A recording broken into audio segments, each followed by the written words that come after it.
England's footballers, cricketers and rugby players are all in action today. If you'd like to watch the second one-day international from Lords, that's available on your laptop, your tablet or your mobile device via Sky Go. England one down in that series, but England's rugby players will not want to go down here at Twickenham today. The target of the World Cup is getting ever closer for Chris Robshaw and Paul O'Connell, two men whose broad shoulders will have to carry a fair amount of the hope and expectation over the next few weeks. Will those hopes grow today, or will that burden become more uncomfortable? We're about to find out with Stuart Barnes and Miles Harrison. Well, I don't know whether it's the fact it's a home World Cup for England, but these warm-up games have never felt hotter. Mind you, the same can be said for Ireland. Their heat provided by the fact that they've arguably never had a better chance of doing something very special at a World Cup than they have right now. And they're in the England dressing room today, of course. England in the opposition dressing room, getting ready for the grandest days of all. And this contest, a grand way to head into them. The England team, Joe Marler, Tom Youngs and Dan Cole, the first choice, front row now, and knowing the set piece has to be much better than it was in Paris. Jeff Parling brought into the team with that set piece improvement very much in mind. If the line out goes well today, Parling, the caller, will surely get the call to start against Fiji. Courtney Lawes is alongside. Tom Wood, captain Chris Robshaw and Ben Morgan, the back row. Morgan in the World Cup squad, but still looking to fully prove his match fitness, of course.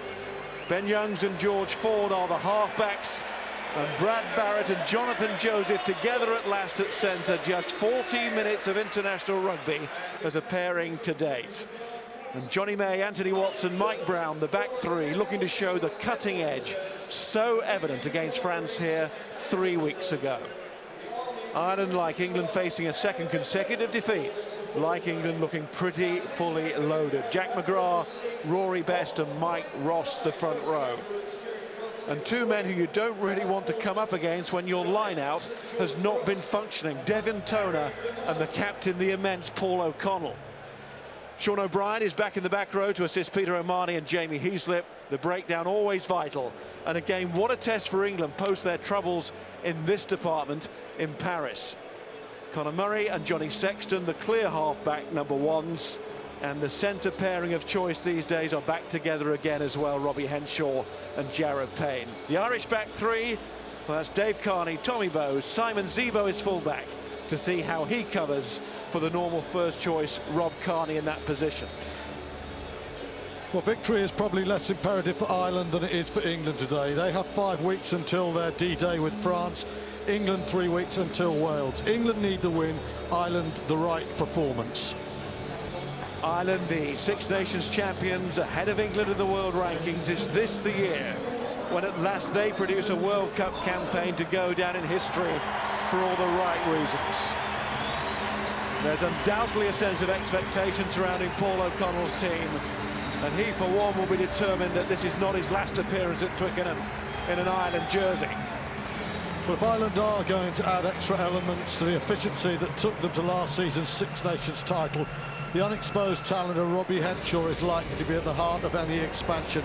His hard lines and soft hands could prove quite the foil to Johnny Sexton inside him. England have said there has been no panic post-Paris. Yes, it was performance the like of which they've not put in for quite a while, but they're back here at Twickenham to show it was just a blip. Chris Robshaw, the man leading his country into the World Cup, about to have his date with destiny along with this team.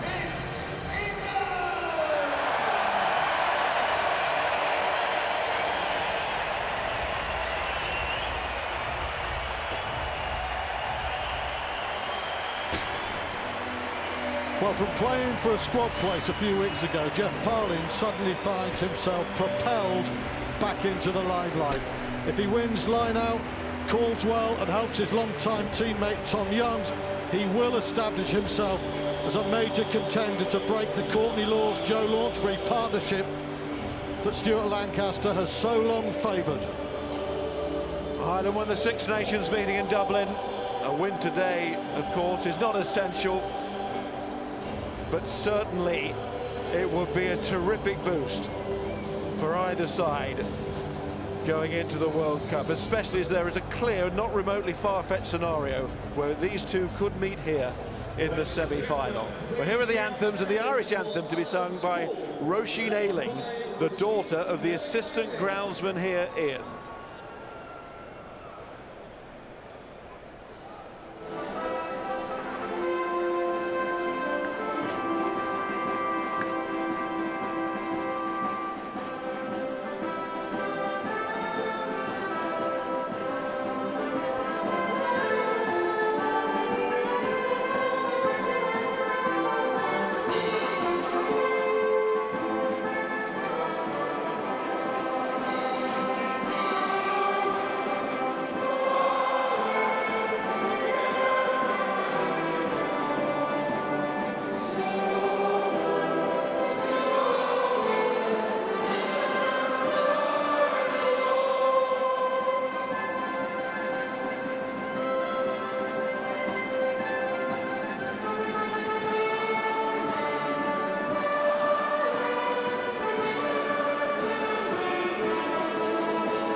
And beautifully sung as well.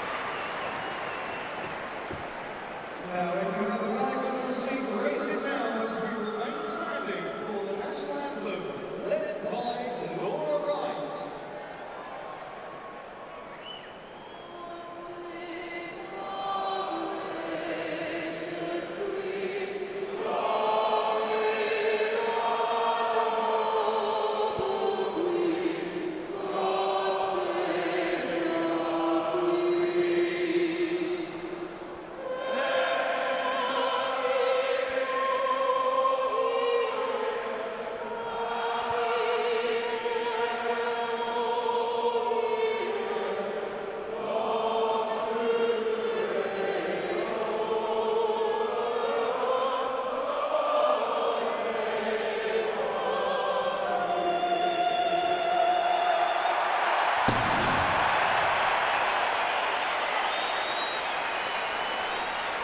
A look at the replacements then. 5 Saracens in reserve for England, including Jamie George, who won his first cap a fortnight ago. He's got another chance to bolt right into the match day 23 come the World Cup. And Sam Burgess appears again too, looking for his second cap as well, with the nation wondering what mark that man can make on the World Cup.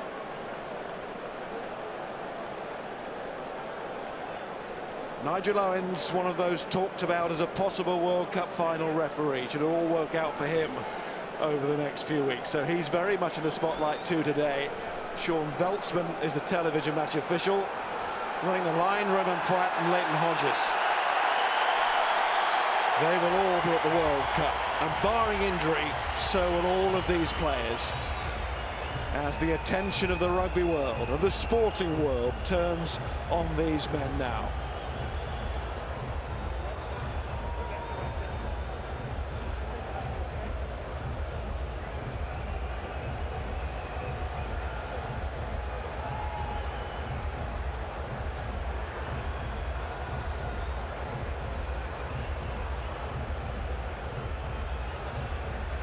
Here we go then. England to kick off in the shape of George Ford.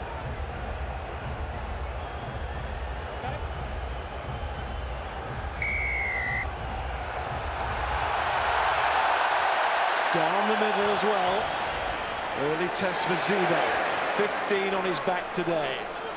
England's captain Rob Shaw led the charge there. Conor Murray.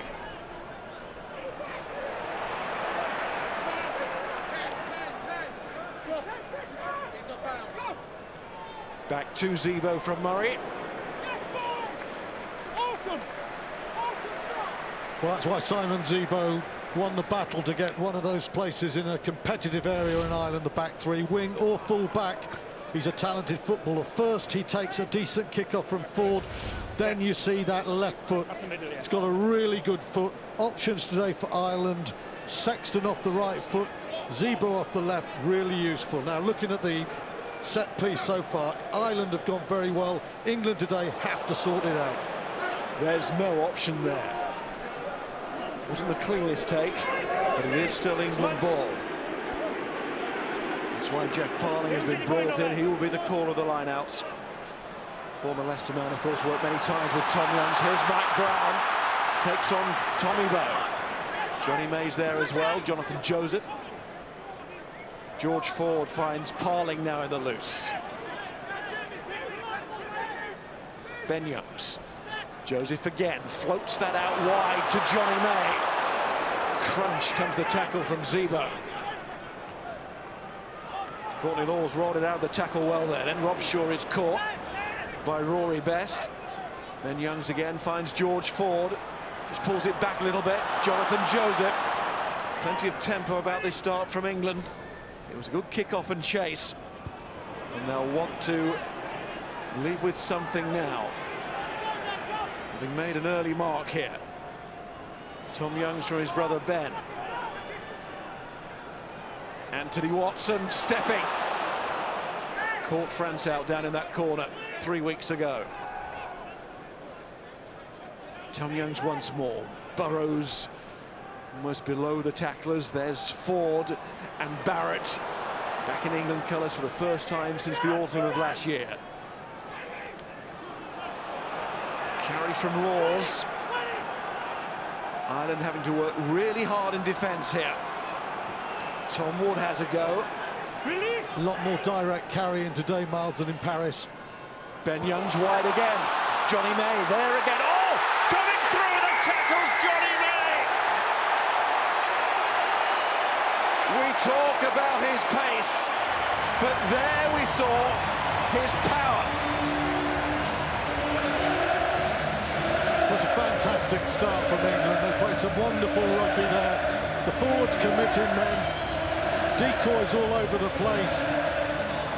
Joseph put in May into space once. He looked dangerous. He was stopped by Zebo the first time, but the second time he is not.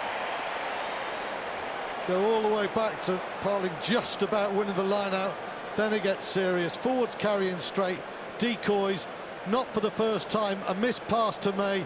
May couldn't bust through Zebo a minute or two ago. He can this time. The delay on the pass of Ben Youngs is superb.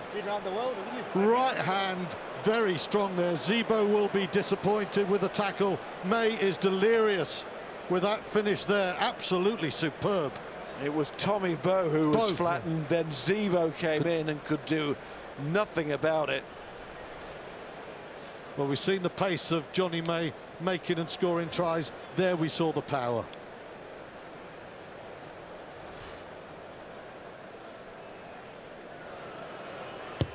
And George Ford keeps his head down, and when he looks, if he bothers to, the flags will be up. Well, for all Ford's travails in Paris, his goal kicking was superb, and he's played a fine role in the start for England here. May and Watson have had their hands on the ball. They've been given space, they've taken it. Now, Tommy Bowe is a very strong defender, and he'll be disappointed, but that is fantastic start for England. Johnny May, the entire 31. Sexton hardly touched it. It was Zebo who cleared to touch. And England proving the importance of that set-piece possession that Parling just about got his hands on. That's another good kick. Think back to the first 5 or 6 minutes against France. Ford put a second kick out on the full. He missed a touch. He was nervous with his passing. England not rushing at 100 miles an hour, but they're still playing with pace and intensity. There's far more control in their game, and certainly there's far more focus in their thinking. Rory Best to throw. Ireland's most cap hooker. And now it's Ireland to show their ways with Robbie Henshaw driving it up. Best involved again, Murray. Jamie Heaslip. Conor Murray. Who started the quarter-final in New Zealand 4 years ago. And he's blossomed into a top international player. And Johnny May is blossoming now in all aspects of his game. Take on the high ball. Excellent there. Afterwards. Gives England a good opportunity just to clear the lines now. Ben Young static. Does he go right foot box? Yep. For May to chase. Must let the man drop. Not sure he entirely did there. An advantage being played here as Sexton came to ground. Referee is going to give a penalty should Ireland want it. Indeed need it, and they do. Just a question of timing there. Very good kick from Ben Youngs. Johnny May, who's finished brilliantly. You realise what you're doing, and then you left him be. It's just a penalty. Be very careful. Let him land, please. Finished brilliantly. Took a high ball very well, but with that pace of his, he just got there a fraction too early. Pulled himself out of it. No danger of a yellow card, but he has handed Johnny Sexton a chance for Ireland to open their account. So we go to the gain line as Johnny Sexton prepares to kick, and Pat Sons. Well, 2 weeks ago in France, we saw just what a poor job England did at breakdown. Lancaster talked about intensity. Look at the ruck time here, straight from the kickoff. Huge pressure on the ball. 7, 8, 9, 10 seconds for the defence to get on the front foot. We see it again, a great offensive tackle, more pressure on the ball. Another big ruck, 7, 8, 9 seconds, and then look at the kick chase from England, zoning in on the kicker. That leads to a poor exit play from Ireland. England get possession 20 metres out, and it leads to a try. Fantastic start from England. Remember to keep an eye off the ball and after the ball for me, okay? I'll be following the ball all the time. Sexton closing in, as you can see, on 500 international points. Got David Humphries in his sights. Ronan O'Gara still way on the horizon. 5 from 6 in the Dublin meeting earlier in the year. Not at his best against Wales, but he was not alone in that. And that is not a bad start. He'll take that. Just enough. I guess you call that perfectly weighted. A smile there from Joe Smith, and a good reason. 3 points for Ireland, but it's been all England in the first 8 minutes.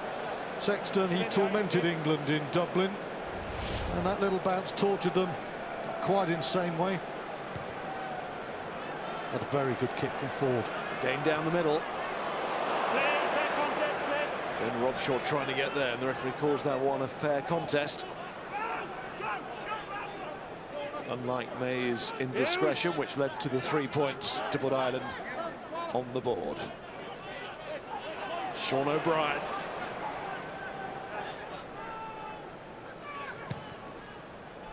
Murray didn't quite get the distance on that, but it was a toughie for Mike Brown. This one was so good underneath the high ball, it has too many questions on that occasion. Ben Youngs throws the dummy after good work from Tom Youngs to retrieve it for England. There's another Ben Morgan, got 41 minutes against France in his first game back. Tom Wood finds Jonathan Joseph.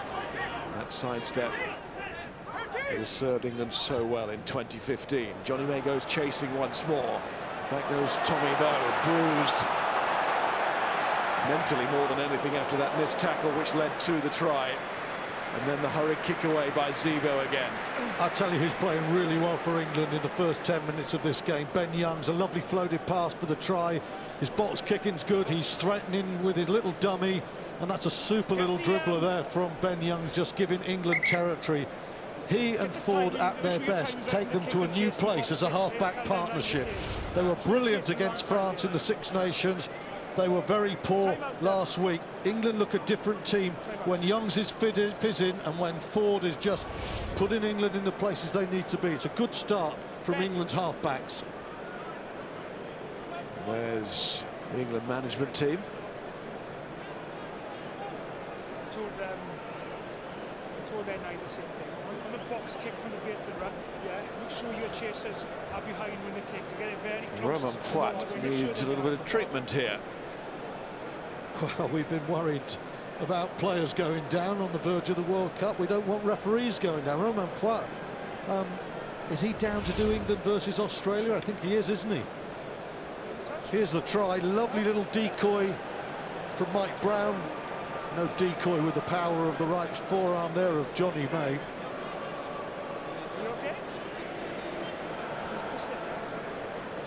Rory Maybank is on standby if required, but I think Romain Poit's going to be okay. Johnny May was certainly okay, a little bit reminiscent of the celebration of Jason Robinson in that World Cup final and that score all those years ago. Well, Romain Poit is still down, so we'll go to Pat again. Yeah, you would have to say Ireland slightly lucky not to give a penalty away here. As you can see, great kick, lovely chase, and it was Conor Murray there, just leaning his shoulder there, stopping May from putting more pressure on the ball. So slightly lucky there, you'd have to say, not to give a penalty away. England cut the line out. Youngs to his brother. Away! Here's Dan Cole, like Mike Ross, the other tight head on the field today with 51 caps to his name going into this match. Plenty of experience there. George Ford needed help, and Tom Youngs was that man again to help out, and he's done that very well indeed. Jamie Heaslip, a tough man to try and shake off. Brad Barrett to Jonathan Joseph. Back goes Zebo. Now where's this one going to bounce? It's sitting up actually in the end for Zebo. Stay green. Stay green. Plenty of time to look for big distance, which he gets. Now George Ford will not get the chance to take the quick one because Zebo followed up with that winger's speed of his. This tremendous play here. Tom Youngs, first of all, helping out George Ford, but then keep an eye out for Ben Morgan. It's not flash at the moment. What he's doing is what England didn't do in Paris. They're winning the game line. It doesn't have to be 5 metres. If it's 2 metres, it puts Ben Youngs on the front foot. England get it again, just. There's Joseph.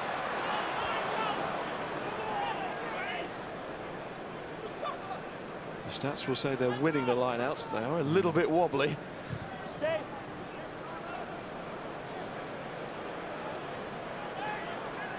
There's Dave Carney, younger brother of Rob, who's not been selected, rested for this one. Lost. Sexton going round, but Bow into contact, into Marler. Peter Amani. One of 5 captains of the Irish side in this team. Who've led their country, not short of leaders there. Mike Brown talked about his catching. There it is again. Rob Shaw talking this week, the England captain, of the confidence that will come from winning this match and how important the result is to his side. And they've got a good start. Play. Tommy Bowes, Gary Owen. Bit messy, Morgan sorts it out, Brown has it, and May's off again. Takes on Jared Payne. Cross comes Zebo, he's going nowhere but the touchline. And Johnny May once more posing that threat, that cutting edge out wide. Miles, we were talking to Joe Smith yesterday, weren't we, when Ireland were training here, and Joe Smith was saying England are bound to want to get balls to their wings, and sometimes people in England are very quick to knock Johnny May, but Johnny May's sheer pace and the added power now makes him so dangerous. That's really good skill there. He and Watson are looking threatening. England are getting ball out to them, and they are looking dangerous. Well, let's get the early thoughts of Will Greenwood. Will? Just picking up on what Stuart's talking about, Ben Youngs and George Ford looking a little bit more composed. And as backs, we like to take some of the credit, but in reality, it comes back to the forwards again. Just in Paris, we lost those physical contacts when those big carries came on.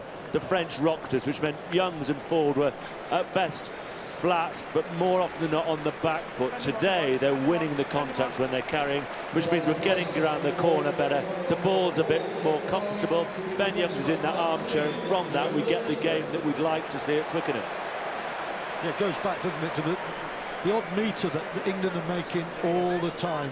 People like Morgan are doing a good job. Last week, Billy Vunipola was offloading more than he was carrying. This is a completely different England shape to their game. It's traditional England in that it's direct, but there's that modern style of play where they're looking to get the wide men into it, and it's a real threat for Ireland at the moment. Taken by Courtney Lawes, Joe Launchbury on for his 24th cap as a blood replacement for Jeff Parling, and part of this England drive. Tom Youngs holding at the base. Ben wants it now, gives it to George Ford. Crossfield kick meant for Anthony Watson. Zebo goes up. Oh, Watson's got it!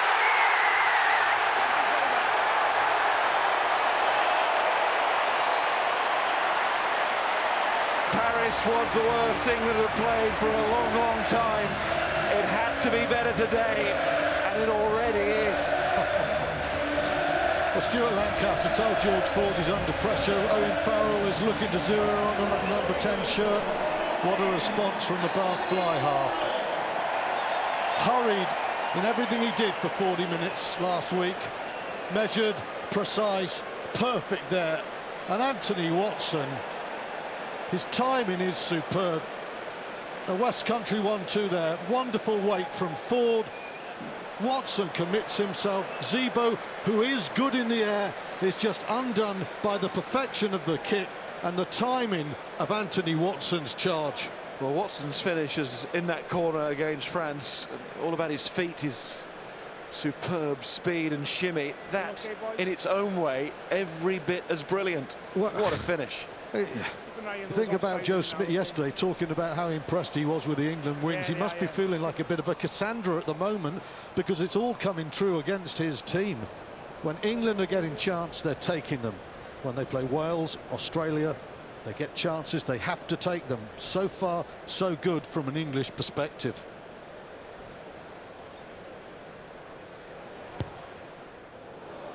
But this time, George Ford unable to add the conversion. If anything, it was a slightly easier kick than the other one. It was a bit further out, but what a kick this was.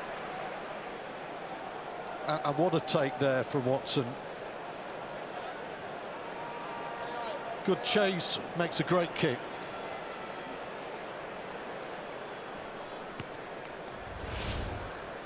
The England bench love it. Paul O'Connell hands on it, but only finds Ben Morgan.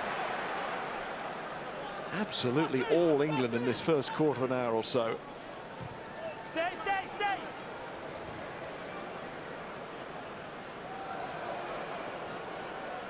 Here's Zebo. Resorting to that Gary Owen again. Oh, Tommy Bowe got himself in a good position, but wasn't able to take it. Mike Brown bursting through. O'Mahony's tackle, but not before Brown had made some game there. Ford to Barrett. On to Launchbury. Just galloping on, Big Joe Launchbury. More shy horse than Thoroughbred. And there's Marler. There's a nasty injury, and Nigel Owens immediately wants the medics on. You sure? Irish front five have got to start making their tackles. Rory Best missed one, and then Devon Toner missed Joe Marler badly. Conor Murray is the man down. Ireland have a number of players they cannot be without in the World Cup. You would say that Murray is one of them. He's down at the moment. There's Rory Best missing the tackle. It's a mismatch, but Joe Marler really shouldn't be getting through Devon Toner as easily. Apologies there from Nigel Owens to Chris Robshaw that he had to stop the game, but absolutely the right decision. Conor Murray was not moving. The good news is sitting up now.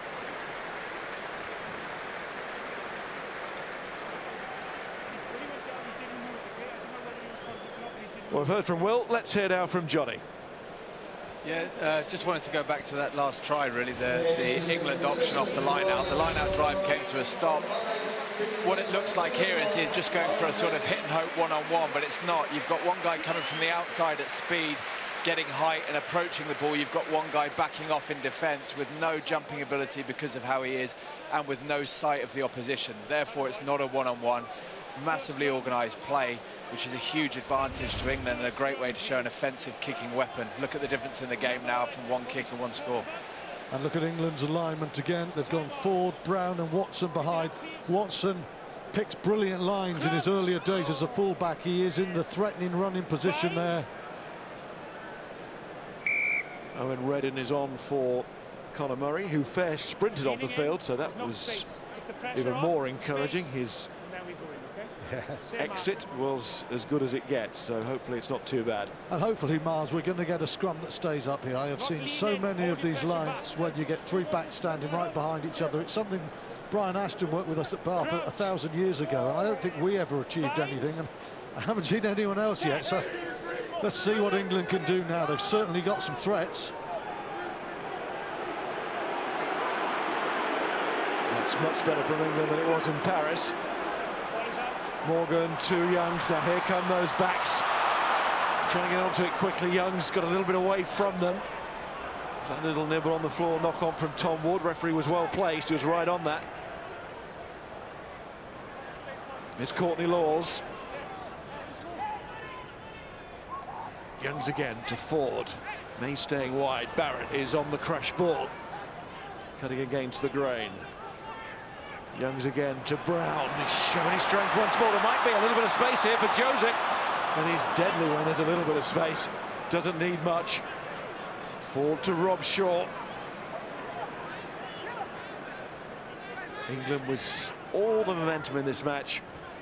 Not quite all the points, but it feels that way. Ireland grateful to have anything at this stage. Once more defending hard as Laws goes in. Nothing coming back from there. Scrum down and playable. Turnover ball. Also, Irish put it. Well, Ireland haven't won many of the little scraps, have they? But that one, they get one of their traditional turnovers there, keeping the ball up. A traditionally messy scrum. And they're what England are trying to do. Three men are coming round, and they're hoping that if Ireland fade off early, Youngs has got the pace to go. And if England can get quick ball from Ben Youngs, they've got three people. We see that other replay. If Joseph gets that ball away, it's a try, but you have to give a lot of credit, I think, to Simon Zebo. He made the call and he made the pass just about impossible.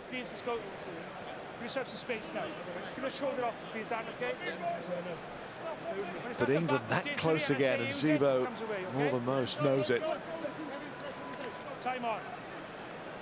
Firefighting at the moment in Irish defence. Bind. Set.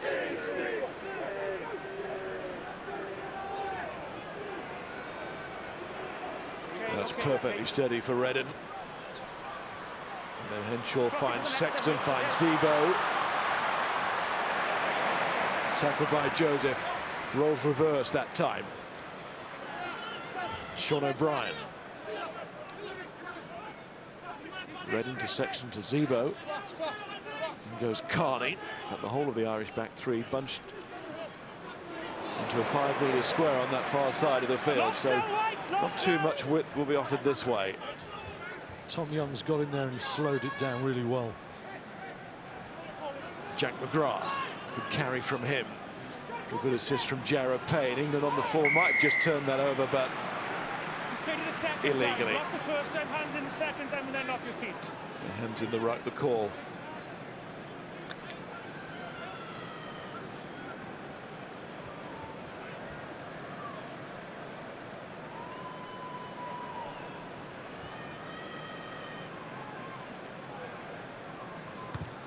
Johnny Sexton puts it into touch. We go to Pat Sanderson.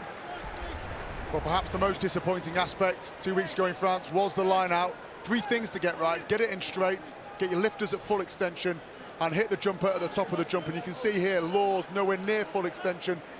Now, compare that to this week. Two lifters, full extension, ball in perfectly, and it was off that line out that the try was scored. It's no mistake that England are 12-3 up. Their set piece is good.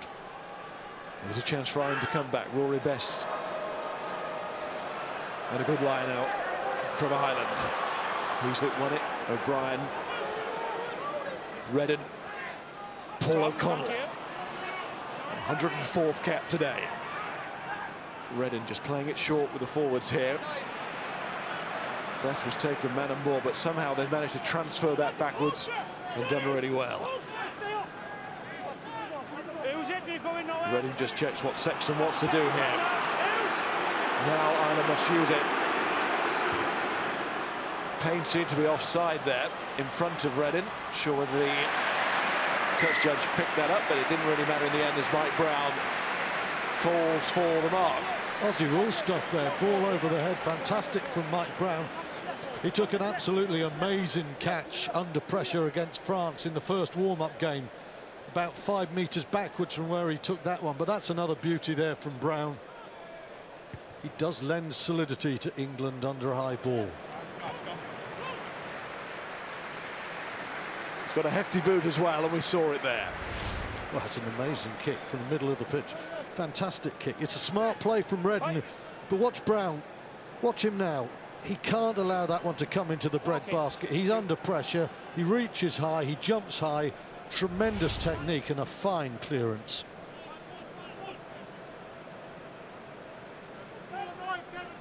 And the news on Conor Murray is that he will not return. No great surprise there, not just because he might have took a knock on the head that might have concussed him when he was out there anyway, but there's absolutely no point taking any risks either with a head injury or a player just on the verge of a World Cup. Here's Zebo to Carney.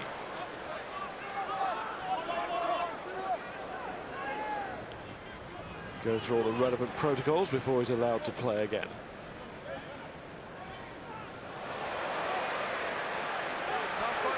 Good pressure from England. Calls the knock on. Now Rob Shaw to Ford, to Brown and May.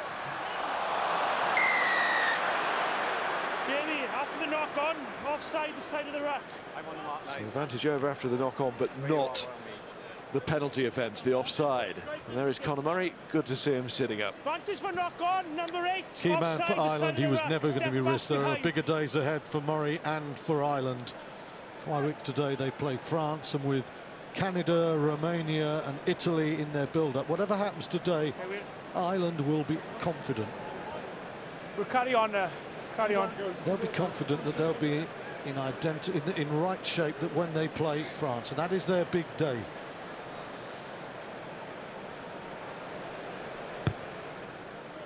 Well, Ford puts it out. England will throw into the line-out, but Tom Young's their hooker is just out of the picture at the moment. More ways than one. Oh, he's okay. He's been brilliant around the park in the first 20 minutes. He hasn't been immaculate line-out ball. As Pat says, it's better, but a lot better than it was in Paris. Well, around the park, that never changes. That's a constant from Youngs. Yeah, what's good there, I mean, 4 out of 4 there. They're not all great balls, but 3 of them are to the tail, difficult balls. And if you win those balls, they're crackers. Well, England have won it. Wouldn't quite describe that one as cracking. So that's 5 out of 5 now. Of course, had that really short one to brother Ben. Stepped in at the line out, the scrum half, and there he is. To give it to Rob Shaw, who saw the space there and stepped on it. It's a nice ball from Ben Youngs, wasn't it, inside? Tom Wood carries, Ben Youngs to Mike Brown. It's another England attack. Here's George Ford to Jonathan Joseph. There is Tom Youngs in the loose, and Johnny May again!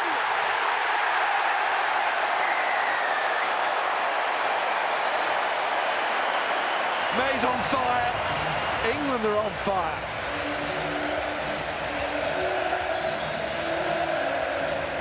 Well, Johnny May shouldn't be at Twickenham. He should have been in Beijing. He was absolutely flying down that line there. Well, I know he's quick, but he seems to have picked up 1.5 meters in the last couple of months. Perhaps should have been the hurdles as well. Well, yeah. This is a beautiful ball from Ben Youngs. A nice offload from the captain. And then George Ford, where he loves to play for Bath, not fly half position. Mike Brown's come in, and he just ensures the continuity of the passing from that second receiver position. Brown pops in, Ford is there. It's a lovely decoy from Barrett. And look at this pace. Reading doesn't have a chance. And there you go, 110-metre hurdles. They specialise in that in Gloucester. I think the trail leg wasn't quite right. Don't think it was a great dive, but when you're travelling that fast, you can get away with it. Heading for a nasty fall in the steeplechase, I think. But Johnny May made the tackle almost impossible with that leap, and he is loving this. Okay, so Try against France. Time out. What do you want to check, Sean? Pass. Sean pass. Veldsman wants to check the final pass. When I have a call before the kick is taken from the team, I got to go and From check. Tom Youngs. Mike Catt was giving Nigel Owens one of those smiles that I know very much from our playing days. You could see why Sean Veldsman wants to have a look at that. I'm not sure Romain Poit could have had any better position to look at it live. I suppose he could have been a couple of metres back, but that is not looking good for Youngs and May. Look at the cut of the grass. That looks forward to me. It does.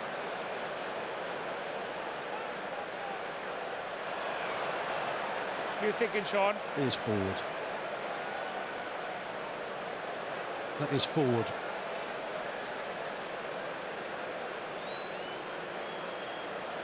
With you now. Hands point forward, ball goes forward. Does it look like it's travelling forward to you? Just one Nigel second. Owens. 1 second. Is mightily suspicious.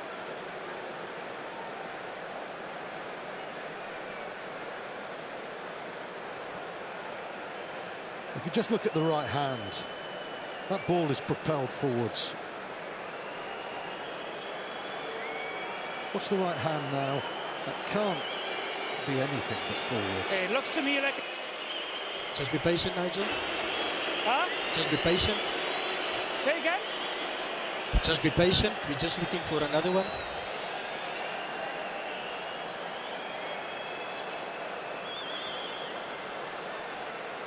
What are you two thinking, boys? It looks Hawkeye to me like takes it's a travelling closer forward. look. Forward pass, yeah? Sure, we're all here look like it's travelling forward, so we're going to go with the forward pass, yes? Do you agree? Nigel, can you hear me? I can hear you, yes. Can you hear me? Yes. I believe the pass was forward from White. Say again? I believe the last pass was forward. Yes, it was forward. Yeah. Okay. No try. Pass was forward. Well, he still should have been in Beijing. He's travelling that fast. But Tom Youngs' pass That line or did this go line? forward. Okay. And that will be seen by England as a wasted opportunity. The quality of the passing from Brown, Ford and Joseph was very good. It's hard to fault Tom Youngs too much, he's playing so well. But really, that wasn't a pressure pass, and that should not have gone forward. And in the end, it was a no jump. Keep the weight off, lads, Let please. off for Ireland, though. It's wonderful play from England, but great frustration there because Set. that was a poor finish. Got a notice by Nigel Owens. Himself wasn't in a bad position. Could see round the players in front of him. He was virtually in line with that pass, but I think it was the right decision. Yeah, well done, Sean Veldsman there. And Ireland, who had almost taken their positions at the scrum, having seen the replay on the giant screen, have gone well at that scrum and got the penalty. And the South African TMO had a big role to play, though, because Ford was pretty much about to set himself up to kick. And the South Africans said, hang on a minute, Nigel, I will need to look at this. And I think we got the right result there with technology. That's well played by the officials, especially Sean Veldsman.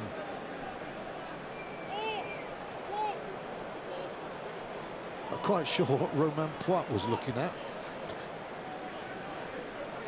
Trust technology. Stay 2 meters and stay inside the 15. Stay inside to the line that's over. Best throws to Omani. Certainly kept Ireland right in this game, but they'll need something more, you feel, before half-time.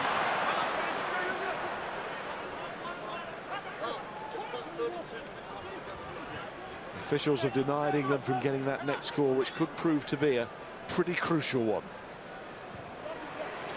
Sexton away from Parling. Just in time. May goes back. Mike Brown. Stay White. Sexton again. Throws the dummy. No tackler, no in here. Play on. No tackler, no in here. Play on. No obstruction with the call there from the referee. Peter Omani was hovering, but not illegally. There's Paul O'Connell. Redden Rory Best, good carry. More like it from Ireland. For the first time in the game, really, starting to play their game. The game that's taken them to number 2, now number 3 in the world, but uncharacteristic errors. It's just not happening off Johnny Sexton either. Pass is just not sticking at the moment for Ireland. Haven't had much possession. When they've got it, they haven't had great penetration. They do not at the moment look as switched on as England. There's no doubt about that. Let's have some space and voice music. Rory, step back a step, please. When it comes to the World Cup, I think it's fair to say England need to hit the ground running before Ireland do. Yeah, I think so, Miles. I mean, Fiji are going to be difficult in 13 days.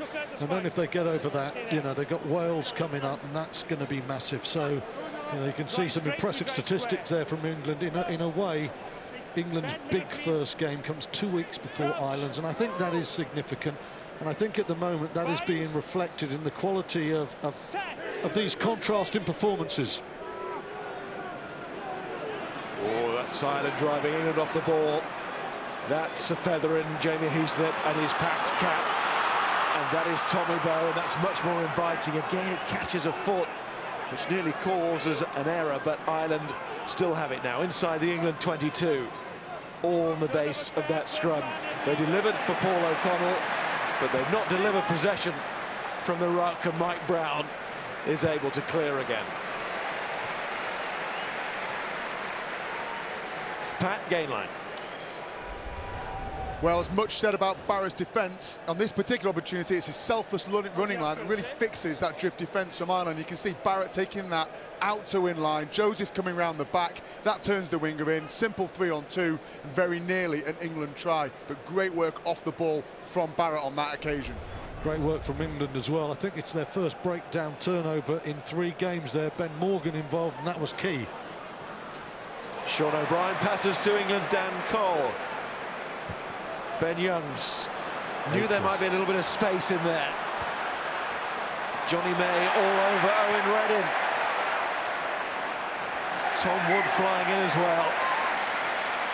England get the line out 10 minutes before the interval. There's no keeping Johnny May out of this match, and Ben Youngs marshalling things so well alongside George Ford at half-back. Yeah, Ireland just so loose at the moment. Rob Shaw's in there fighting away for it. Slow ball, and then Ben Morgan there. You see the wide plant to the legs, and the ball comes out. That's an important turnover, and not for the first time. Ben Youngs, well aware of the space, plays the simple call, but what a good kick it is when you've got Johnny May's pace on the chase. Now that is like it from the England line-out. Much more like it should be. Barrett and Youngs, and then George Ford, but that's a good decision by Carney. He's taken the man and he's dislodged the ball. There's Henshaw on the floor, Mike Ross. Might be a chance here for Ireland. Jared Payne asks Sebo to go with him, and Carney's going. Having started it all off, he's still hitting men down. Joseph couldn't control it, and England give the penalty away. Really no choice there, Marlow and co. Virtues of a good turnover. Dave Carney, excellent there, read the play well. Ford loves to play that roll-round ball, and that is crucial there. Ireland were under pressure. Suddenly England are back, chasing backwards, and they concede the penalty. And Sexton, he's going for the corner. He's got one off the crossbar, decides to go for 5 metres this time, and that's a very good kick. And this is a very good piece of defensive play from Dave Carney. By the time Ford gets that ball from Youngs, there's nothing he can do, but the left wing's timing is good. He rocks him. Effectively, that's a 70-metre gain for Ireland. Ireland encouraged by that, encouraged by the most recent scrum. What about this line-out? Get this set piece right, and they could get that score before half-time. But in goes Parling and robs it. And that's what's been happening to England far too often in the warm-up games. Now Parling is disrupting opposition ball. Rob Shaw let the man drop to the floor. Reddin, McGrath. Reddin again to Sexton. It's a narrow attack and it's been lost by Jared Payne. Then Laws and Youngs brothers combined to find Rob Shaw and Ben Morgan with the boot. The crowd enjoyed that. Simon Zebo. His boot has been heavily used in this first half. Here comes George Ford. Oh, that wasn't too convincing. And Carney involved again. Redden to O'Brien. It's really starting to open up here. Floated out by Jared Payne this time. Tommy Bowe, who's not had the best of afternoons so far. Barrett finds Joseph. And that stayed in. Henshaw to Zebo. Carney wants it. He wants the counter-attack, and Zebo, he won't turn that invitation down. Heaslip. Back to his feet, Tom Ward. Just slowed it down a little bit. Sexton. That's straight to May. He's got time to trap it. Crowd wanted him to run it, but he's gone for the boot this time. And he's going to get a clear catch. Oh, now. Barged to the floor, but the referee thought it was okay. They're the two Youngs brothers again to find Ford, and that's good work from Wood. On to Watson. Watson cutting back inside. England's dangerous wingers at it again, but they've lost it and given it to Zebo and Tommy Bowe. Well, what's he doing with that? Thought initially he was lining to get it off the field. There was a chance for a counter-attack maybe for Ireland there. Gave it straight back to England and Ford. Lost now. Dan Cole off the floor to Ben Youngs. That looked a tired pass. I don't think an advantage was being played, no. Nothing wrong. Get on with it. Youngs to Ford. Joseph. Everybody needed a breather there, I think, as pause was pressed. Ford low, and now it is into touch. Pick the bones out of that. Just wondering, Clive, your feelings on the shape of this England performance. They were very predictable in Paris a couple of weeks ago. They seem as if they're in test match mode today. How impressed are you? Yeah, very impressed, Stuart. I've been watching very closely Rob Shaw and Wood, and England play so much better when the ball's off the floor. The amount of link play from Rob Shaw especially, but also Wood, it just kept the fluidity going. So, you know, when we put the clock on the ruck time, it has been quite slow, but when we keep it off the ball, which is really Rob Shaw and Wood, we play so much better, and the link play with Rob Shaw has been outstanding. And but England has got to tighten up a bit here because he's getting a little bit loose now, and this is a must-win game, but we are playing so well. But I think it's coming from our front five, but just so happy for Rob Shaw and Wood because they really are playing the way they want to play the game as opposed to maybe the more traditional 6 and 7. Thanks, Clive. The May disallowed try. Rob Shaw started all of that with the way which he saw the space. Now May's trying to do the same here. Anthony Watson was just getting a little bit of treatment after his latest attack down this flank. Now he's rescuing this situation for England with the help of Joseph and others. Here's Ben Morgan, who's looking much more match fit, isn't he, Morgan? Morgan's looking very good, and Watson, May's getting all the headlines, but Watson looks sharp, doesn't he? Here's Parling, working well at the line out, stealing a bit of opposition ball too. But Ireland at the breakdown, almost getting that, but England got it back. And Youngs towards the corner. Where's this one going to break? Oh, perfectly for England. Go back to what I said in the first 10 minutes of the match. When Youngs and Ford are in tandem, when they're on the front foot and they're getting quick ball, they can be world class, and we've been looking for world class players for England. And Clive just said he wants England to tighten up. Brilliant kick to put Ireland under pressure. Ideal. Nothing tight there from Rory Best. Saw that it was on, saw that Heaslip was free, and the quick take on the line out. Quick thinking from the Irish hooker. And Zebo. Now will Morgan try and keep this to himself for a quick one? No, not too interested. And Zebo in that left boot gives Ireland a get out of jail, makes it difficult for England to pin him. I know they put pressure on early in the game, but they couldn't get to him there, and that's a good 40-metre gain. And Tom Youngs, it hasn't been perfection by any stretch of the imagination, but I like the fact there's been a lot of ambition, and England have been going for the tail, trying to get good ball where they're so dangerous on the gain line. Yeah, Parlin called that one to himself. Seemed like the right call at this stage of the half.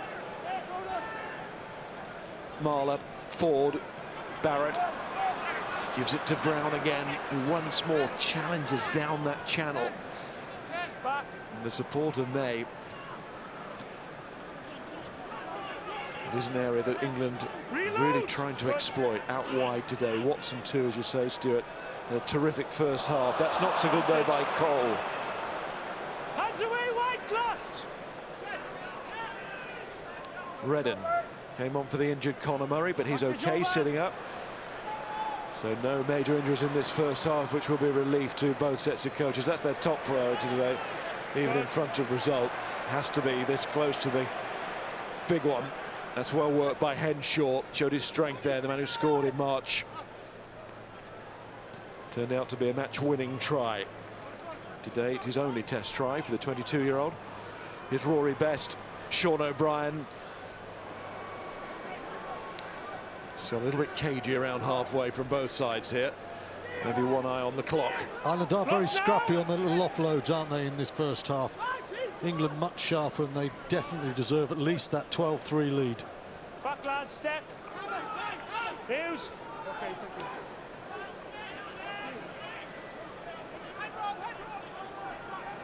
Sexton, little chip in behind here, could be interesting with the bounce. He's taking it towards Mike Brown, who again comes through the traffic just about unscathed. And then the offload. So will there be time for this? There should be. Yes, there is. I think that's Mike Brown's first mistake in this half. He has been a rock at fullback. He does brilliantly because Jamie Heaslip's coming. He beats him to the ball, but he's just got to go to ground there. He overplays that. Johnny May with the knock-on, but there's no way Mike Brown should be flipping that out of his left hand, having done all the hard work. And for those of you who can lip read, I think he agrees with you. He was not too happy with what he did there. A bit more than flipping.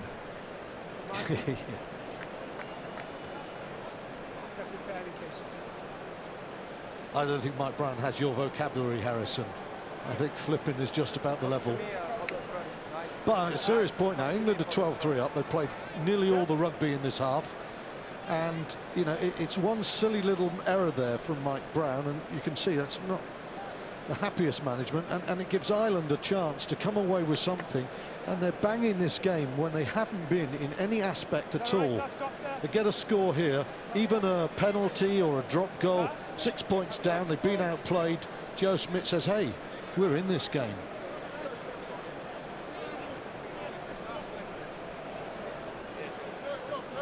There's a mark, boys. Give yourself some space. Let's keep the driving. Scrum will be interesting, Miles. Last time we had a scrum in this situation, it was on England's push on, and they were shoved off it. Can Ireland assert themselves at the scrum again? Crouch. Bind. Set. Hold it there. Big scrum, this one. Heaslip, Reading goes to the blind side. Heaslip happy to keep it in, maybe looking for the penalty bit. Now it's out to Sexton, and then Henshaw to Carney. Crossfield initially, but Carney gets himself going forward. And England will be tense and a little bit nervous here as Ireland look for the last score. May's calling for support on that far side, feeling a little bit exposed maybe. It's all down the middle initially with Rory Best again. Thank you. England looking to hold their discipline, but also to hold Ireland out here from their line, and they're getting ever closer.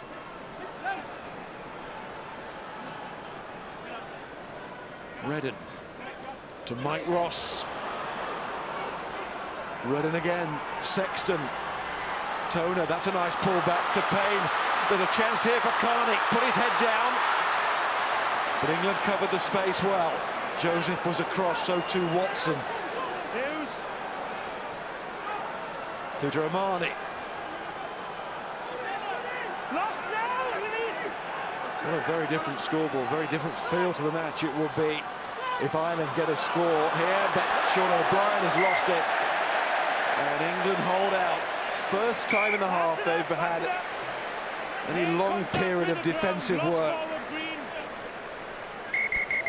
But Ireland proving there that they are too good to be out of this.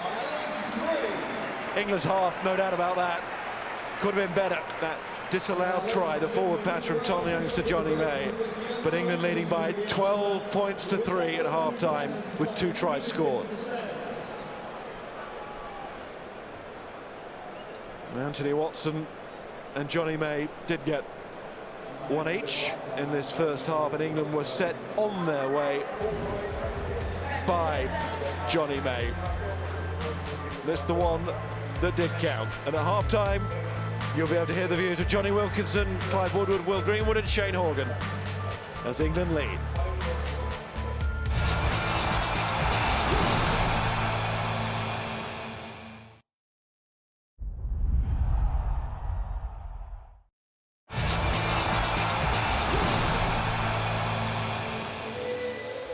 What a difference 2 weeks make. England have got their snap and their crackle back, and they discovered it from the off. Johnny May with the power early on for England's opening try, just to settle the nerves. A little bit of frustration, no doubt, coming out in that celebration as well. Ireland, in truth, have been very, very flat indeed. We've seen very little from them bar that Johnny Sexton penalty. England then crossed with about 20 minutes on the clock. A try built in Bath, but finished here at Twickenham as Anthony Watson went over once again. And the real truth is that England should be home and hosed. Johnny May thought he'd got his second, but unfortunately the forward pass from a late TMO means that we sit 12-3 at half-time. Ireland with all sorts of problems to get stuck into at half-time, most notably the 11 missed tackles.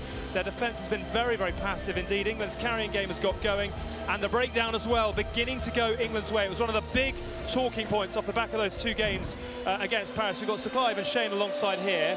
How pleased should Stuart Lancaster and his team be with that first 40? I think very pleased, Alex. To me, it's just the variety. The line-outs have been exceptionally good, the scrums have been good, but the variety of the game has been very good. It's been a complete 15-man game. Watson may have had the ball in the hand so many times, but I just think they'll be very, very pleased. The scoreboard, as I say, doesn't quite reflect what's happening out there, but they'll be very, very pleased. I just hope they keep this team on the field now for quite a substantial part of the second half, but great first half. And I think leg weary in France, fresh tonight. Yeah. Very different game. Joe Schmidt said pre-game his main priority today was to keep everyone fit. Not even that's gone his way, because Conor Murray's gone off with a head knock. I mean, what are your thoughts on Ireland? There's plenty more concerns about that. It's probably the worst 40 minutes of the Joe Schmidt era.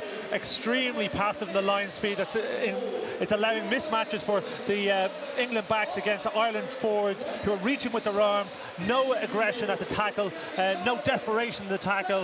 It's very, very concerning for Ireland, especially around collision time. In these games in World Cup where you're not showing your whole hand, you have to win the collisions. Ireland are going to have to change their tactics. They're going to have to go a little bit wider, and they're going to have to run with more aggression, make some meters after contact, because both in attack and defence, things are very concerning. The only thing I'd say from an Ireland perspective is we're still in the game. We should be 25 points plus down, and we're not. Wow.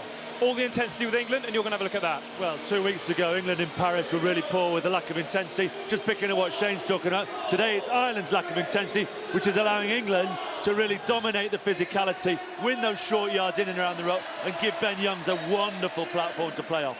Yeah, just watch when he's running here. Ben Youngs, every time he picks the ball up, he's not under threat. He'll have a look, which way do I want to go? This way. And when we get it here, there's no rush in defence. Again, clear the ruck. This time, a simple one-on-one. Got to stop him there, but no, let that go. The game is different now if he gets stopped here or here. Now, because of that, momentum goes. Same again here. Simple's tackle there. Compared to that, the whole game is based in those moments. Yeah, and so from that, that's created the platform. Then they got the territory, and then we're just going to pick up on what Johnny talked about during the game, about attacking from out to in when you're a winger. And if I just roll it in here, you'll just begin to see Watson attacking a very, very static Simon Zebo. Yeah, definitely. Just roll it on a couple of frames if you will. Just bang on there. Okay, right. First thing is that kick needs to be right by the line. If it's back here, it's no good. We already know it's one-on-one. It's not. We can't help these guys. It has to be over the line or right by it. Look at the body language of Watson. Look at the body language of Zebo. Who would you rather be? Yep. Looking at the ball here with no idea what's going on, or watching it right away? And look when you get to the next angle. as we roll on here, look who's got the high knee, look who's attacking the ball. So now check, there's the knee, there's the aggressive attack, here's the body going up.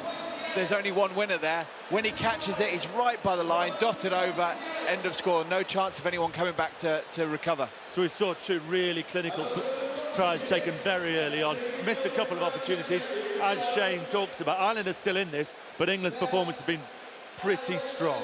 Good stuff, fellas. Thank you very much. Let's get to the gain line, and Pat is going to have a look at England's defence. Yeah, we've talked a lot about the attack, haven't we? But England without the ball are equally as impressive. Their work into position and their line speed's fantastic. We clipped at one short clip of it. But essentially, if you look here, it's a white England wall. There's nowhere for Ireland to go. They spin it out wide. 2, 3, good accurate passes. Again, good pressure on the ball again from England. But watch the white wall, all in position again. There's no way through. Now, this is the critical bit and the big improvement from 2 weeks ago. It's the distance that they take out of the Ireland attack. 4 metres on the first phase, another 3 to 4 metres on the second phase, and Ireland are forced into yet another error. OK, Pat, thank you very much indeed. I mean, the reality is the analysis is all England because they're the ones who've had the ball and the line speed in defence. From an Irish point of view, how on earth do you address this second half? What will Joe Schmidt want to see? Well, you have to get your defensive system together. You've got to get communication between the guys defending around the ruck and out wide. At the moment, it's a completely disjointed defensive system, and if that's not addressed, Ireland don't have a hope. The second they have to talk about it, stop running into the most protected area of England. There are huge forwards around either side of the ruck, and Ireland are going in there. They're not making any meters on contact whatsoever, and they're getting driven back, as we saw there from Pat's example. Those two things have to change, and if they do, there's mileage in this team, because Ireland aren't a bad team. They're not a bad team overnight. If they make those two changes, the effect will be serious. Still in England's wingers from their point of view. I'll get Shane on straight away. Yeah, exactly. He's got his boots and his kit bag. Just from England's point of view, I mean, is it about finding that ruthless edge, killing this game off and killing it off quickly? The big thing to me, Alex, and we said to these guys, the first half's over, we know what the score is, start again, 0-0. Can we just replicate that first half? Nothing flash, go out and can we repeat it? It's now a 40-minute game, not an 8-minute game, and let's beat Ireland 12-3, second half. Let's repeat again. But all good news for England at the moment. Yeah, OK, good stuff. Thank you very much indeed. For now, gentlemen, OK, we have got the second half in just a few moments' time, but one of the other things that we have been talking about, certainly with Sir Clive, is this Twickenham factor, and it seems to have had a real impact on the English performance today. A big, big crowd. The team will be getting used to this over the next couple of months, but everyone here in white will certainly want to see England finish this one off in style. We've got the second 40 in a few moments' time.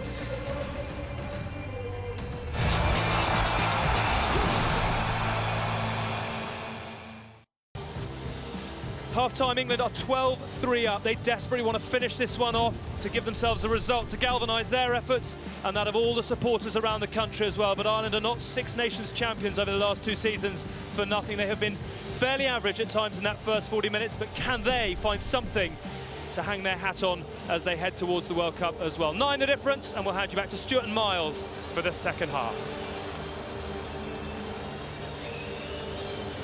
So England then looking to go into the World Cup in 2015 unbeaten here at Twickenham, a venue where they have self-belief and want to feel impregnable come the big competition. Can Ireland put a dent in that? Despite the way the first half went, Ireland far from out of it. That has gone forward, which will frustrate Jared Payton, who was setting it back for the first attack of this second half. But 9 points is a big gap, but it's not out of hand, is it, Stuart? No, not insurmountable. A good kick-off there from Johnny Sexton. Paul O'Connell got his hand to it, but he couldn't control it. And that's been the story of Ireland's first half. Inside balls, they got the hand to it, but they couldn't control it. I think Shane made a very pertinent point at half-time.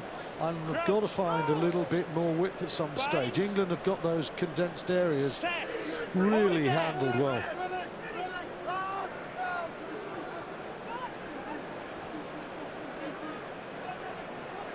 Ireland driving over the ball in the first half caused problems for England at one scrum. Nearly did again there, but that's good recovery from England and Ben Morgan. George Ford, again, it looked as if the chasers may have just got in front of Ford. Johnny May hand on it, that's definitely a knock-on. Tommy Bowe. That poor start to the game, never really got away from him in the first half, that cloud that hung over his game. He's much better than that, as we all know, the Lion. Who's to say he won't have the final say in this second half. Simon Zebo's taken a knock as his opposite number, Mike Brown, puts the ball out. And these will be the worrying moments for the coaches really in this second half, and you'd expect to see the benches emptied. There has been a change at half-time, and there it is. Roy Maybank has come on to be the assistant to referee Nigel Owens.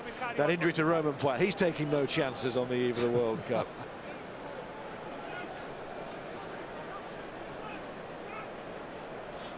Zebo doesn't have the option to just hobble off like Romain Poit. He's got to stay on there. Rob Kearney, a little bit of a niggle, and he needs a break too. There's Henshaw. Good carry. Right over that gain line.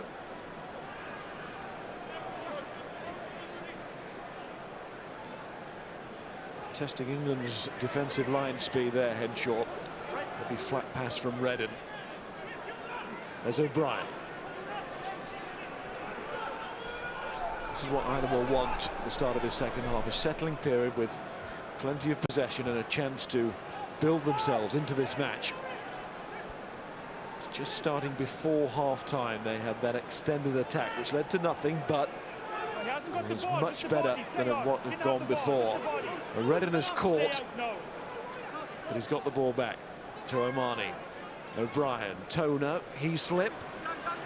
The attentions of Johnny May. Omani again to Rory Best. Redden to Sexton. Here's Henshaw once more. Just his 12th cap, 8th for Jared Payne. They've built as a partnership this year. Ireland have certainly known where they've been going in the centres. Omani again. O'Brien again. England are so fast off their line still at the start of this half. Here's Sexton round on the loop to find Zebo. It came off Watson, and Brad Barrett is there in the backs, England's defensive captain. And there he was. Hughes, stay back, lads. Inside.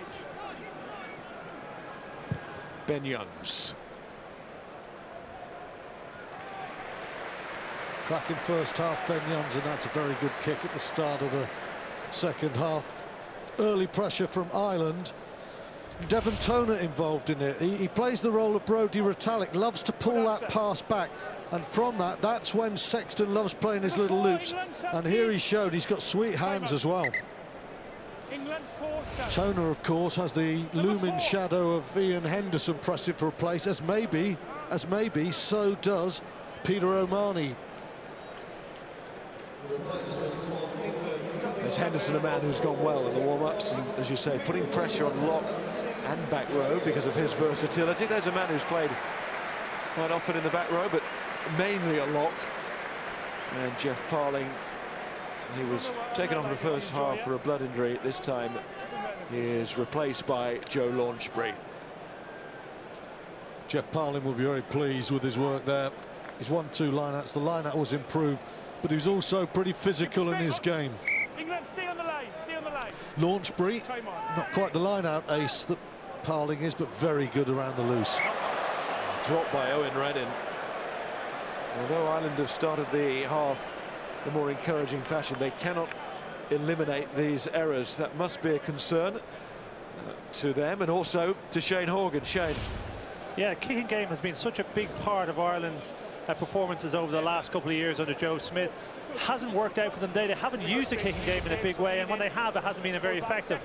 We saw in the first couple of minutes of the second half already Sexton has used it to effect. I think we might see more of it. I think we need to see more of it. One of the things England will be pleased with is the way that May and Brown in particular defused the early pressure. When Murray was on the pitch, there was quite a lot of good kicking, but England handled it very well. Better scrum from England here, giving Morgan a chance to keep it in, to go for the penalty. We wondered if Heaslip was going to do it at the end of the first half. Well, Morgan certainly did it there, the England number 8. I'd like to see England have a real killer edge and go for the 3 points here. Chris Robshaw and myself haven't always agreed in decisions, going for goal or not, especially in his early years, but I think the captain is spot on there. All George Ford's got to do is now kick it from around 45 metres. It's his 39th cap, 38 as captain of the side, Chris Robshaw, and he has been putting himself about, along with Tom Wood, as you can see there. Tom Youngs, and Clive was making the point about Robshaw and Wood and their influence, and it's backed up by the stats. Yeah, because they're making the tackles, but more importantly, they're playing their part going forward as well. Chris Robshaw had a couple of very quiet games against France, home and away, and England really do need the man who's been selected their captain to set an example, and he is today.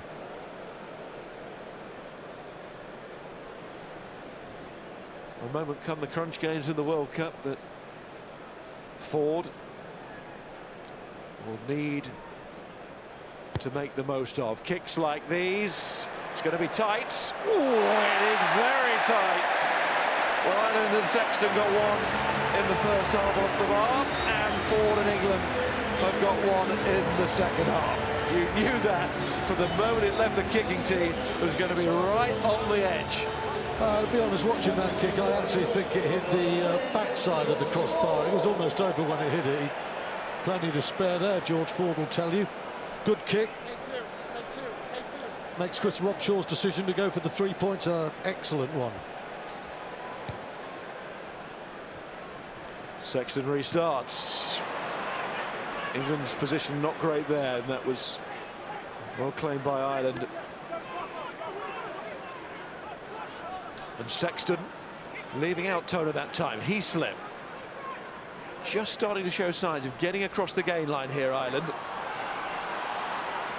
There's Robbie Henshaw. Look how far Ireland have progressed on this attack. Mike Ross. Redden to Sexton, and again from Omani's pass. Here is paid on to Carney, who's looked lively. Mostly in defence, but now getting a turn as an attacking force in this match. There's McGrath. Redden goes in again. Sexton. Toner leaves it once more. Zebo gets it back from Bow. There's a bit of space for these runners to work in, and Heaslip, the kind of man to take full advantage of that. Now just a couple of metres or so short. It's Sexton once more. Launchbury goes in to make that tackle. Redden to O'Brien. England can't afford to be passive here. O'Connell tests them. And it's a penalty. 6-1, ruck form, not behind Heimer's foot. Well, England will take that penalty 99 times out of 100. 6-1. Green shirt sweeping round right to left. England stretched. Brad Barrett, key defensive organiser, on the floor. What do you want? A penalty. England will accept 3 points here. It could have been worse. Start with a really poor restart there. And an excellent chase from Dave Carney, who has been bustling, been busy all the time. England's defence was very good with this Irish spell of pressure. They never committed themselves. They kept their width, and that was important here. If England go in for the kill, look at Johnny May. If he steps in too early, Tommy Bowe is in space and he's away, and the Gloucester man just held off, and the support arrived. But it should now be 3 points for Ireland. Well, if it's not, there's something wrong. Sexton from here. Probably almost do it blindfolded. Thank goodness he got it.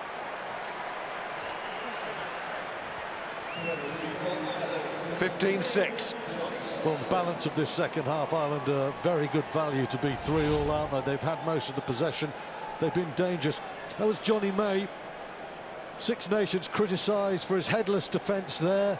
He was just holding off and waiting. England did a really good job. Tom Youngs, he does not hold off and wait. He puts everything into every tackle.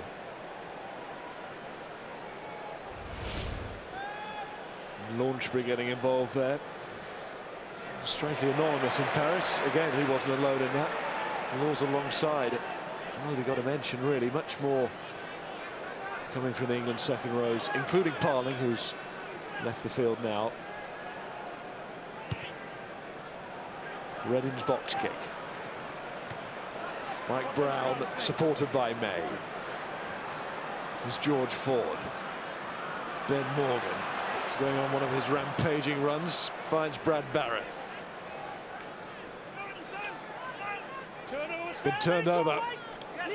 Good work by Jamie Heaslip. That Paul O'Connell sniffs something down that blind side with the two centres, Payne and Henshaw. Henshaw chips. There's a lot here for George Ford to do. He's going to need help. He gets it from Johnny May, and he somehow gets the ball out. But it's Ireland pressure now. Cracking work from Ireland there at the breakdown. Turnover really hurt England there. Driven back 50 metres. And it was not pretty, but May and Ford got it away. Jamie Heaslip does a good job. That's where, you know, a Tippereka, Warburton, a Pocock, a Hooper does so well. Launchbury is good, but Heaslip's a natural back row forward, and he just gets there ahead of him, and that's a 50-metre turnaround. Great work from the Ireland number 8. And a little bit loose from England there. Throw to Devon Toner is good. Here's Jamie Heaslip. Again, it's Tom Youngs in with another tackle, but Ireland come through. O'Connell and score!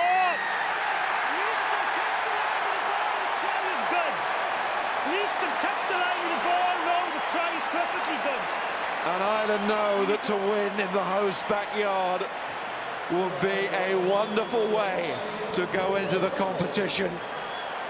And Paul O'Connell gets that try. Well, it comes from the turnover, but then the technique is excellent. 6'11", Devon Toner. He's not going to be harassed there by the attention of Courtney Laws. Ball to the tail. England just gets sucked up there. Paul O'Connell drives over. And a word also, Nigel Owens. No need to go upstairs and check that. Look at the referee there. He gets down on his knee. He watches as O'Connell picks up, drives low. Great finish from O'Connell, brilliant refereeing from Nigel Owens. The man who is bound for too long to play his club rugby.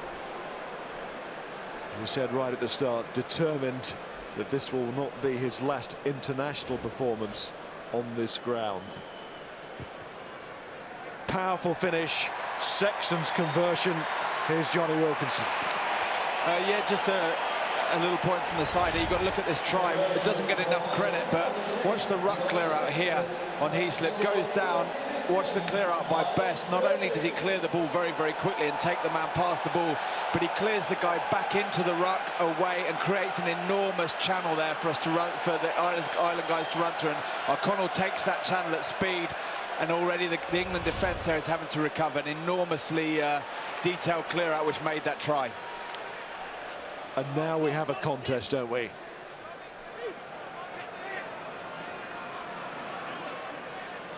Whether or not England should be out of sight is irrelevant now.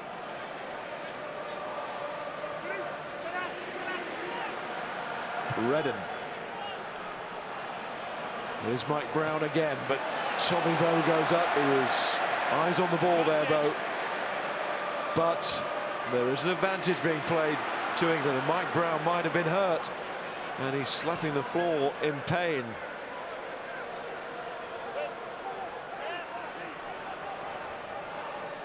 He's up to his feet, but he is limping, and here is Wood.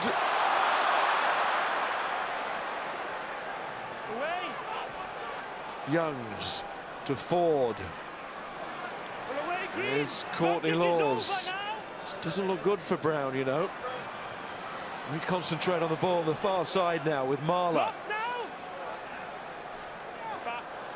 Back from Ben Youngs, finds Jonathan Joseph. And Jonathan Joseph comes through. A morass of bodies there. Brown's moving a little bit freely now, or more freely than he was. Laws, Brown's waiting as Wood has it.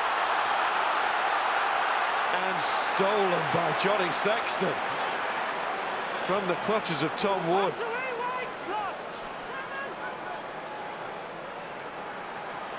Heaslip. George Ford is trying to rip it away from him. Step. And Owen Reddin puts the ball out. Mike Brown undoubtedly is going to get asked about his state. We go to Clive Woodward. Yeah, interesting. During this field of play, England had 2 penalties.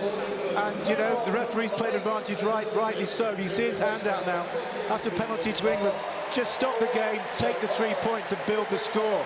You know, World Cup times, games are going to be won by 1 or 2 points. You've got to just collect these points. So we had 2 chances of taking 3-pointers, and we've carried on and carried on. The advantage is gone now, and he doesn't give us the ball here, Owens, and we lost the chance. But we've just got to be very clinical in how we think about winning this game.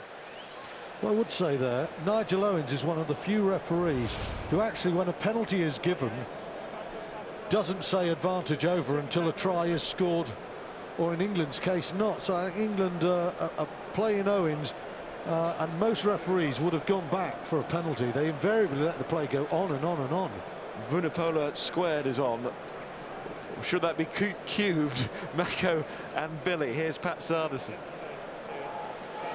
Well, it was a well-orchestrated line-out from Ireland, but England just over-committing to the drive. They did not see the peel coming at all. They left 3 men on the blind side.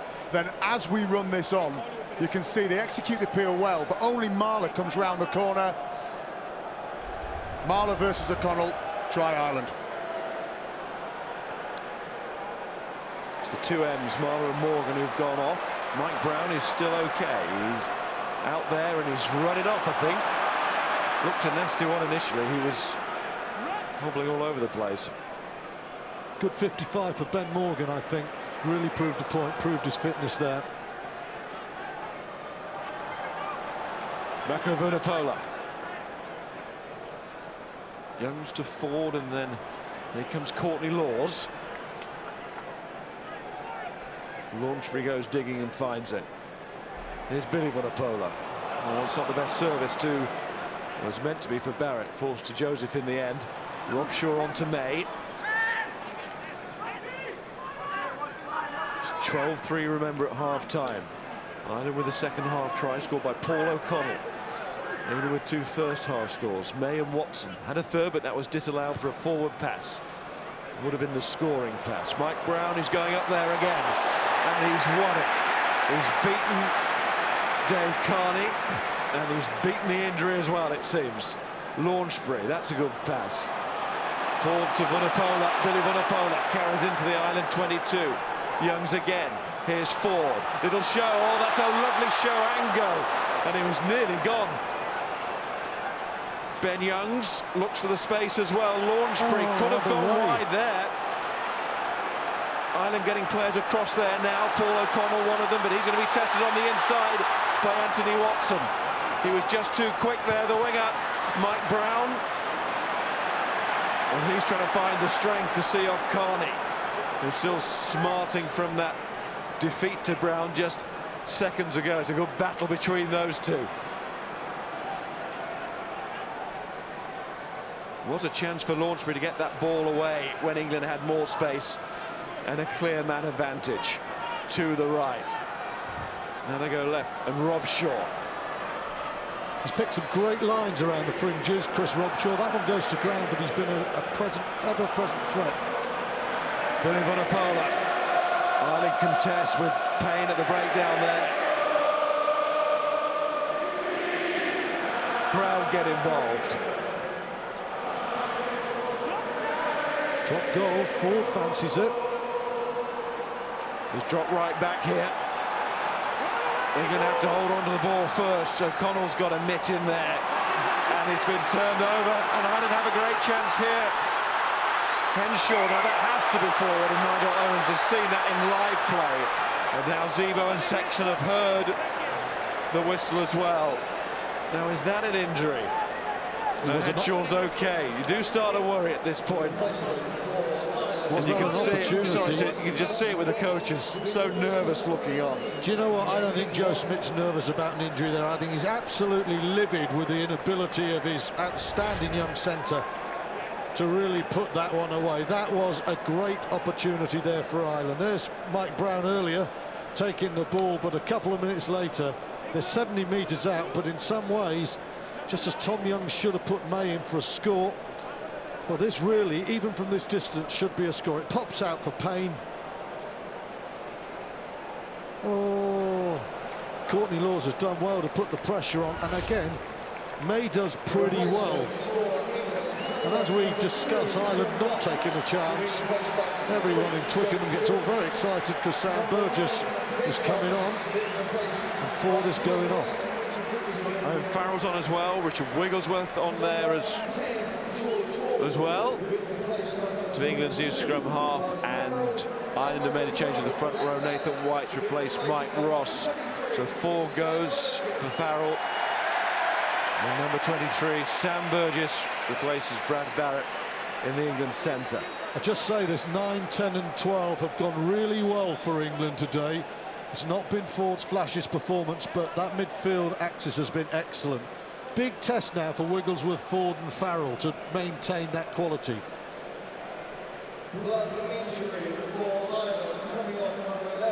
Ireland have lost Dave Carney to a blood injury.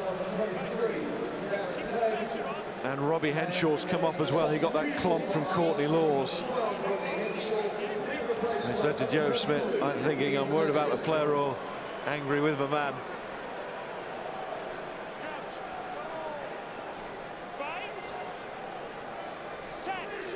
Cave on, Madigan on, and Zebo's gone to the wing.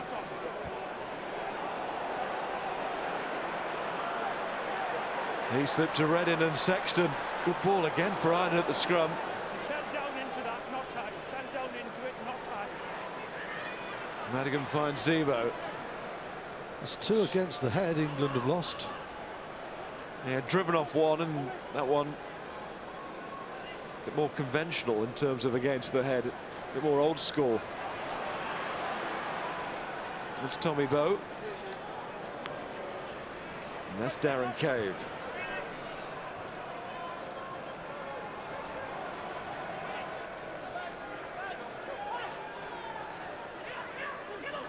Jack McGrath. England penalty.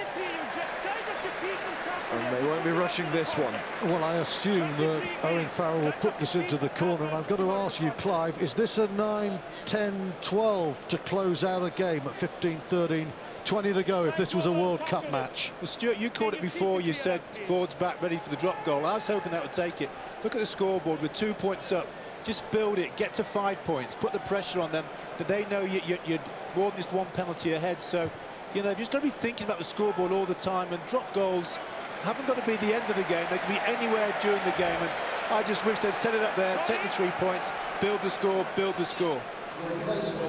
Well, Farrell's gone for touch here, just that too far out on the kick for goal on that occasion. And Ireland bring on Chris Henry and Rickard Strauss as well. It's that time of the game where there's so many comings and goings normally, but especially in a World Cup warm-up match. And here's Jamie George, second cap. Got that run out at Paris. And did well in the time that he was on the field. He's done well there. O'Brien off for Henry, as you see. And obviously, Rory Best for Strauss. Owen Farrell gets a touch now and a chance to put Mike Brown onto that at speed. Wigglesworth, Billy Vunipola. Wigglesworth again. Here's Sam Burgess. Gets the offload in, but that is forward as well. Only just, but again, Nigel Owens well positioned. Well, Burgess off, and a word for the man he's replaced, Bradley Barrett. Thought that Ben Morgan would have pleased England's selectors with his state of fitness. I thought Barrett had an excellent game there. England now changing their game, trying to drive it tight. Some lovely distribution here. Super pass from Wigglesworth, and that's a lovely ball off the left hand by Owen Farrell. And Burgess, he's got the right idea. And that's close, almost. That close. Another change for England. Kieran Brooks is coming on. Cap number 12 for him. Off goes Dan Cole, tight head. Dan Cole will be slightly disappointed, won't he? England's tight head. the man to shore up the scrum, and it must be said Ireland have taken 2 against the head today, and it isn't that often in Test match rugby you lose 2-0 on the scrums in terms of heads. There's a mark. Stop leaning, under pressure back. Let's him move. Shoulder, please. One more go. Crouch. No. Bind. Set. And here's the moment for a big scrum. Ireland solid as a rock there. Forward comes Darren Cave, the Ulsterman. Peter O'Mahony. Redden. Sexton sliced that. Cramps up. And now all of Ireland will be hoping that's cramp, and it is cramp, Ireland, so relax. Well, I hope it's cramp. Yeah, any doubts? Any doubts? We reward the attacking side, okay? All the bench replacements used. Sexton sort of has to stay out there. Better 14 men than take a risk with Sexton, key playmaker. Now Jamie George started like Bobby George. Can he keep the arrows going? Indeed he can. There's Wigglesworth, Burgess. Not carrying the ball with him. Of course, Furlong could come on for Sexton. That'd be an interesting change. Donica Ryan too. Slip in at fly half. Getting back to that England move, it was good. Burgess just doesn't hold it. Wigglesworth's come on, and his distribution is very quick indeed. Excellent last scrum, boys. Same this one, please, okay? Lovely line out. Tom Wood, who's had a good afternoon there and all round. To be honest, I mean, it's a decent move, but Ireland are actually marking that area. Bind. Set. Under siege a bit here, Ireland. Need to try and break it. Let's use. Redden, Sexton. This will test the cramp. Ooh. Almost feel that up here. Ouch. Does strike a lovely ball, doesn't he? A lovely spiral. There's not many left now. Keep that form, okay?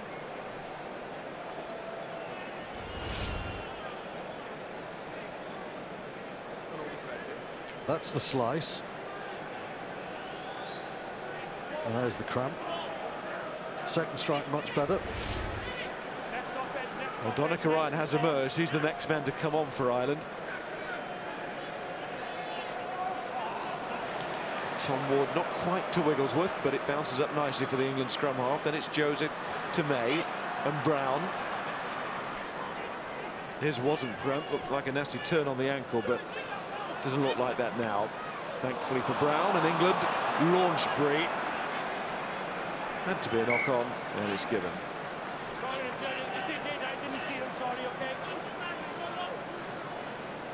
Well, there's been talk in the last month or so of Alex Good putting Mike Brown under pressure, and Brown has responded, as he so often does for years, with an imperious aerial display.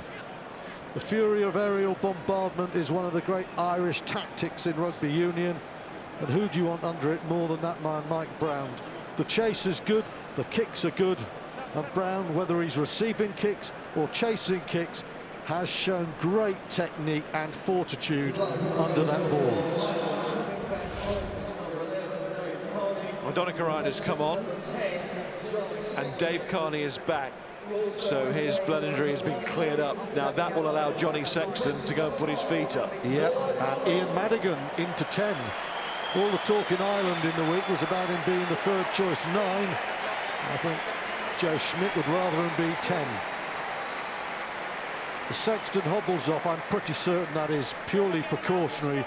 Ian Madigan goes to 10. A mercurial talent, not always a game controller, but this is a period with 15 minutes left and Ireland behind. A moment of magic can turn a game. Talking there about Johnny Sexton. Having said that, if you were my GP, I would be changing practice. I'm just thinking whether I'd be working at the weekend. No, I'd be commentating.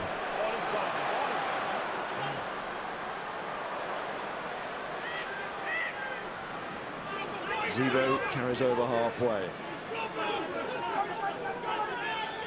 Madigan slotting into that fly half roll. Of course, he's played there many times, played all over a back line during his young career, but fly half, a role he's very accustomed to. He has been told to cover scrum half as well in this squad, with just the 2 selected. And here is Madigan again. Here's Anthony Watson, and then Courtney Laws. So much more of Laws around the park today than was the case in Paris. That's well played by Chris Henry to find Darren Cave. Dave Carney takes it from Strauss. Little chip. Cave might get on the end of this, and does. Really good play again from Carney. He's been excellent.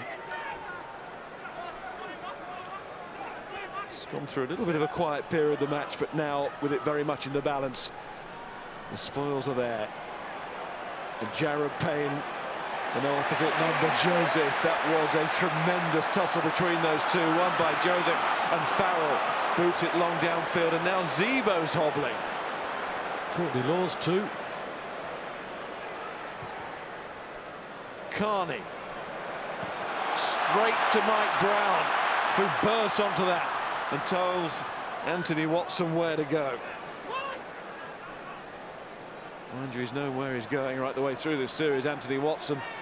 There's Jamie George, clubmates Wigglesworth and Farrell. Now it's Burgess. He's looking for someone to pass to. Rob Shaw.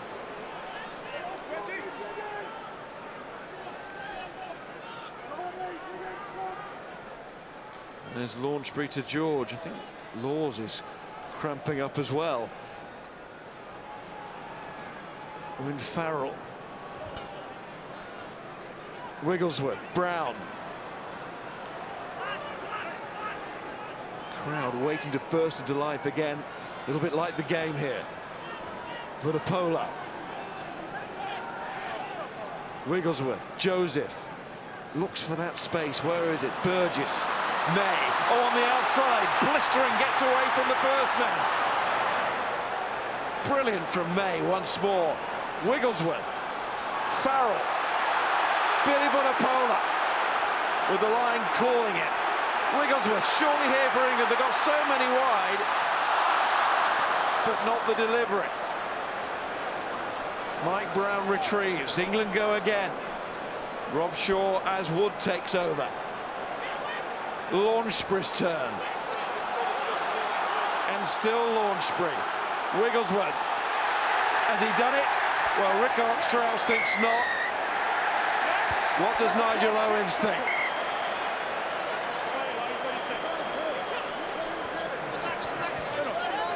I thought he said yes, he said check. I'm going to check. Yes, check. Similar when there's 65,000 or 70,000 people there. Time out. Well, if England have scored Do here... you think it is, or...? So yes or no, or any reason? You're not sure? Okay. Any reason? I don't think. Try your that. Okay. Yes, no, any reason. Sure? You're not just sure. not sure. We're not sure, so try yes or no, please. Okay. Thanks, Roy.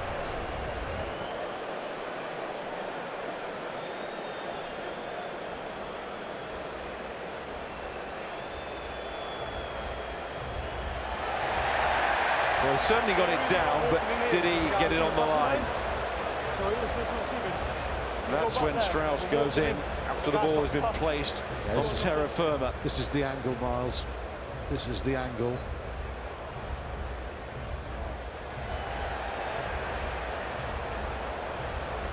So I think he's hit the line there.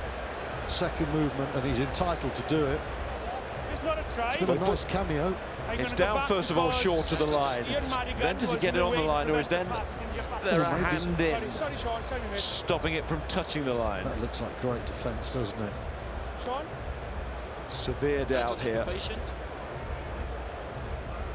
Yes, tell me please. This was the one that shows it going short there. That's clearly short. Nigel, just I would want to show you something. And now we need to zoom in. Okay, yeah, this incident here.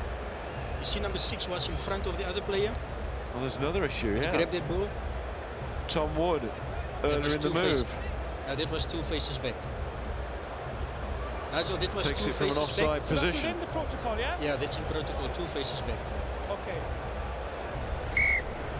Okay. No try. Within 2 phases back, you took the ball in front of the player. So it didn't matter whether it made the line or not.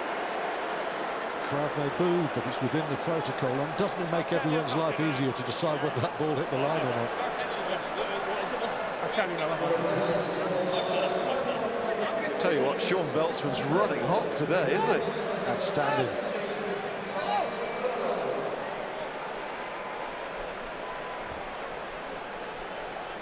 Before the displacement centre offside, Well, and one the of ruck those before, within the 2 interesting phases in the changes has protocol, just been made. the Tadhg player in front Furlong's took the come ball on to from win his you, so second he's cap. offside.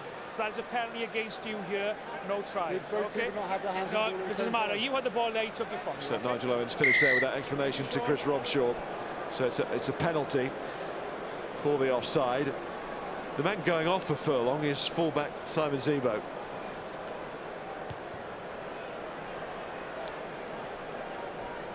So Ireland are back down now. Spot on, Sean. Well, England are finishing strong, but they do need a score just to close Ireland out of this game. It's been a really plucky second half from Ireland. Joe Smith will be pleased with a lot of what he's seen.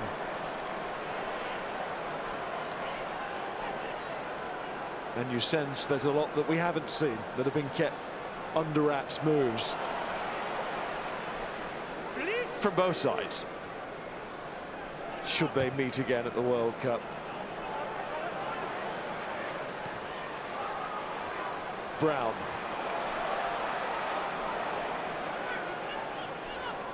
As the home team, the win will mean perhaps just that little bit more to England as they go into the home World Cup. But can Ireland do themselves a favour, maybe do the rest of the world a favour by shaking England here at their HQ? Johnny May, as it ricochets to him, taken out by Reddin. England will get a line out. But I'll go back to Wigglesworth doesn't score the try, and there's the couple of phases before, and Woods offside in front of Chris Robshaw. But England blew it, and Owen Farrell really is guilty here. You look at the numbers England have. It's a 4-on-2, and that's a speculative pass. It enables all the Irish shirts to drift across the field. That was really poor play there from Owen Farrell. That had to be put away. His running line was lateral, his pass was poor. There's 2 England have missed, what with a Launchbury chance to go wide as well. Yeah, but as a second row, he was under a bit more pressure. Your fly half has to make those one-time Oh, sure, runs. yeah. England go for the rolling maul inside the final 10 minutes. Wigglesworth, Farrell, Brown. Now, was that forward? It was. Passes forward. Number 6, side of the ball. So it's a penalty anyway to England on this side at the maul. England should go for 3 points here. They don't want to leave Twickenham with a shock late defeat. Next game up is Fiji. They played some good rugby, especially in the first half. They want this crowd to go away and come back in 13 days thinking, yeah, we're winners. You haven't been blessed with the best of patience, have you? I suggested to you, cool it down now and let us make the decisions when they happen, okay? That's the end of it, okay? Thank you. Post, yes? Bit of fatherly advice there from Nigel Owens, even though Dad's actually in the stand. He's got a volcanic temperament, hasn't he? The son, not the dad. We'll get a good slap for that pass as well, I reckon. The next one, by the way, to Mike Brown was an absolute beauty. But you've got to nail the killer passes. That's a very good pass, and then Mike Brown, clearly a metre forward. The 22 makes that obvious. Now, important kick for Farrell and England. he can't give his son a slap. You're not allowed to do that. I'm sorry. Owen Farrell is quite old.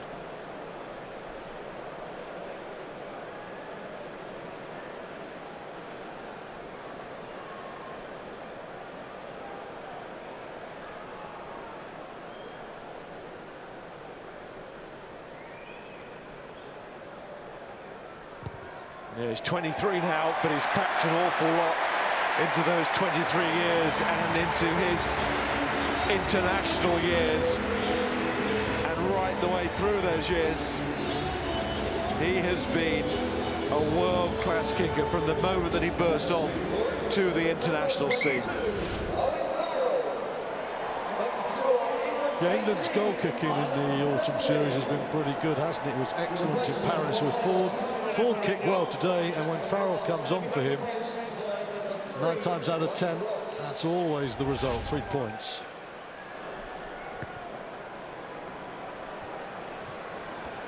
Madigan restarts.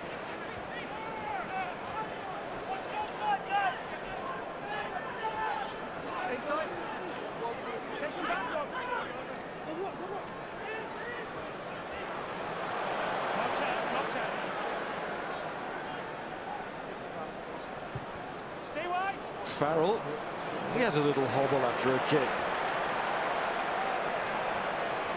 It's catching, it's infectious. And Bow finds row A, and it's well caught. And kicked back on. The Sexton screw kick. Find that man. Or woman. Come on, boys, please, let's go. I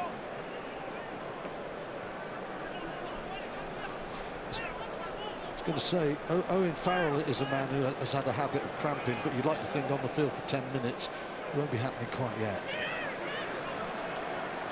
Good line out from England. George on the money again. Here goes Burgess. Trying to force his way into this match. Farrell. Joseph. May.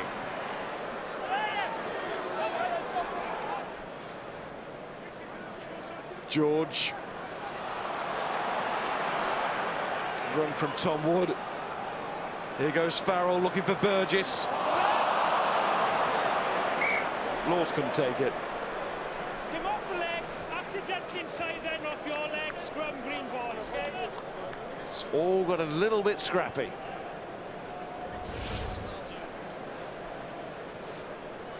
Pretty obvious what England are going to try and do there, but Ireland handle it fairly well. It's nice to see him getting a low driving body position. Playing club rugby, you've seen him too high, just trying to make sure that he lays it well. At least here he's really committed himself. Something we haven't seen for a while as well. Tom Wood carrying. He's carried much better than I've seen him in a year and a half or so. Do you hold that one or do you take the pop? No. Skill level's right, it's there, but it's hard for Courtney Laws to take, isn't it? Keep the pressure off. Seconds.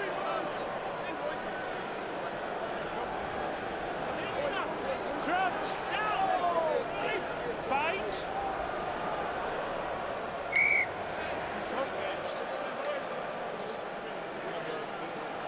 We're all pre-engaging, boys, okay? Just take a step back in, please. Keep back up, give a bit more space. Step back. Space.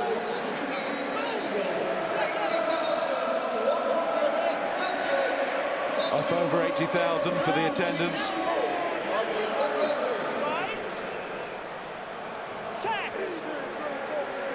Tickets going to be very hard to come by for the Twickenham occasions at the World Cup.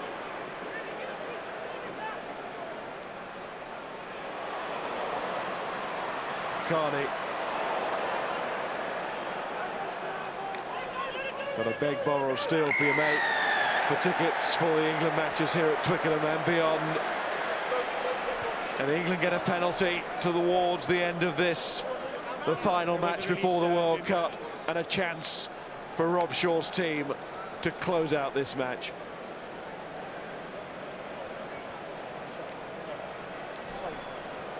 Well, this should be the end for England if this goes over. Time for man of the match. There's been a few contenders. Carney was the pick of the Irish, but the best back on the field, I think, Johnny May. Very exciting, quick, good in attack and defence. Chris Robshaw, his best game in a white shirt for some time, but my man of the match is Tom Wood.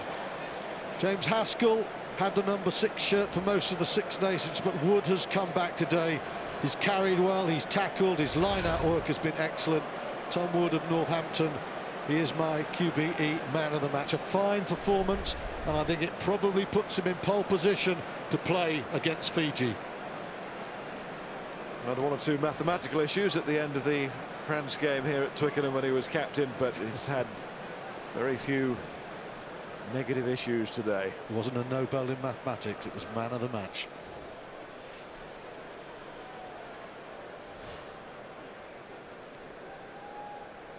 And that's the exam he wanted to pass, and he has done today. And Farrell, with this examination, passes that one too. Game line. Well, Lancaster talked about the collective, didn't he? Here we see Vunipola with a massive hit. 3 minutes to go on the clock, but it's Laws and Vunipola. Great pressure on the ball and a crucial turnover that's allowed England really to close this game out. And the match now, England lead by 8. Should be, will be, their win now. Madigan, almost convincing pass, but it found its target, which was Jared Payne.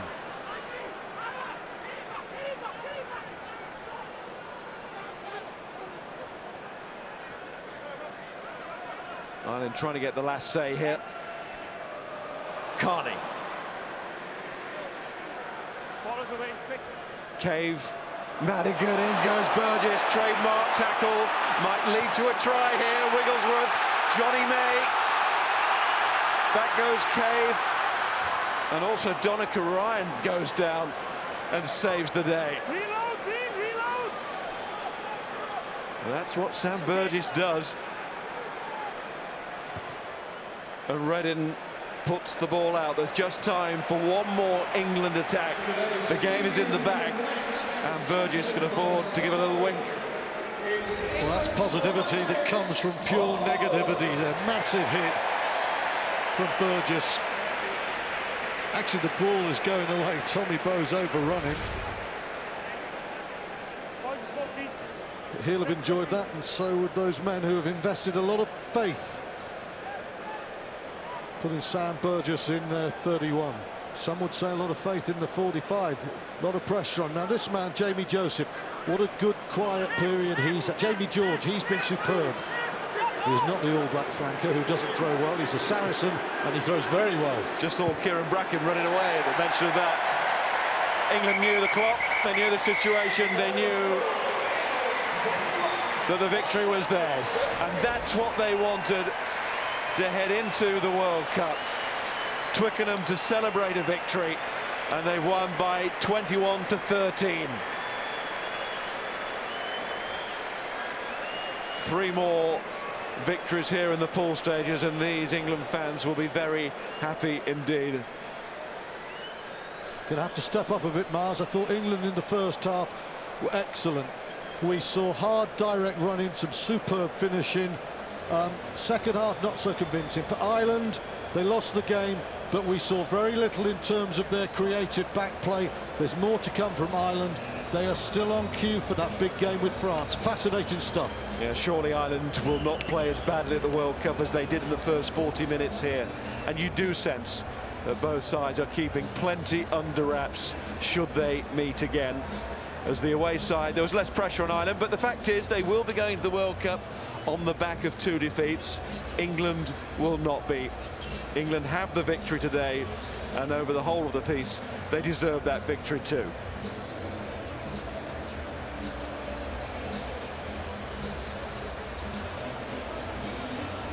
Gentlemen, thank you very much indeed. We've got Johnny, Shane and Sir Clive alongside. England victorious in the end by 21 points to 13. And Clive, from a coach's point of view, how important, how significant a result is that for the men in white this evening?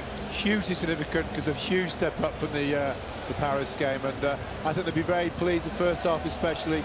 I think the starting team will be the team that starts against Fiji, and there's a case of everything, you know, they got their set piece right, but just a variety of the game. But what I was most pleased about was Robshaw and Wood. We got some really good play from the back row. The linking game was excellent, and they'll be very, very pleased. At half-time for Ireland, it seemed the alarm bells were ringing pretty loudly. How loud are they now? Well, less loud than they were at half-time, certainly. Ireland came back into it, but you're always going to have England.